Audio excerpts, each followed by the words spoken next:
আম কুড়াতে গিয়ে বোমা বিস্ফোরণে আহত হলো 3 শিশু। এর মধ্যে 3 জনের মধ্যে একজন শিশুর অবস্থা আশঙ্কাজনক। স্থানীয়রা তাকে মালদা মেডিকেল কলেজ হাসপাতালে ভর্তি করে। ইতিমধ্যেই তার চিকিৎসা চলছে।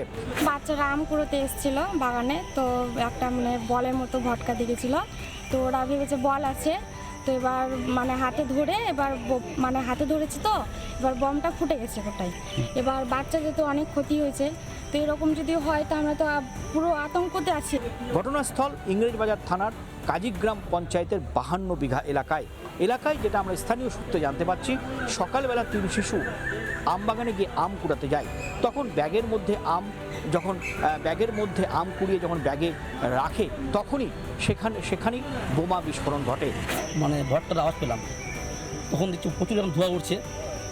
কিছুক্ষণ পরে দেখে 3টা বাচ্চা এখানে দৌড়ে দৌড়ে যাচ্ছে, দেখলাম পুরোটা এখান থেকে হাতটা পুরো নাই এখানে। এবং সেখানেই 3 শিশু গুরুতর আহত হয়, তার মধ্যে একজন শিশুর অবস্থা আশঙ্কাজনক। ইতিমধ্যেই ঘটনাস্থলে পুলিশ যায়, পুলিশ ইতিমধ্যেই তদন্ত শুরু করেছে। এখানে যে ছেলে দুটো ছিল তারাকে মালদা মেডিকেলে ভর্তি করা হয়েছে। তার মধ্যে একজনের আশঙ্কা খুব সিরিয়াস হয়ে আছে, হাত চোখে ঝলসে গেছে শরীরটা। তো আমি এসে এখানে দেখি তদন্ত শুরু হয়। ওসি আছে আমাদের হাড়ির হৃদয় বিশ্বাস, ওনারা নেতৃত্বে শুরু হয়। এই ঘটনাতে রীতিমতো রাজনৈতিকভাবেই এলাকায় চরম একটা উত্তেজনা দেখা দিয়েছে।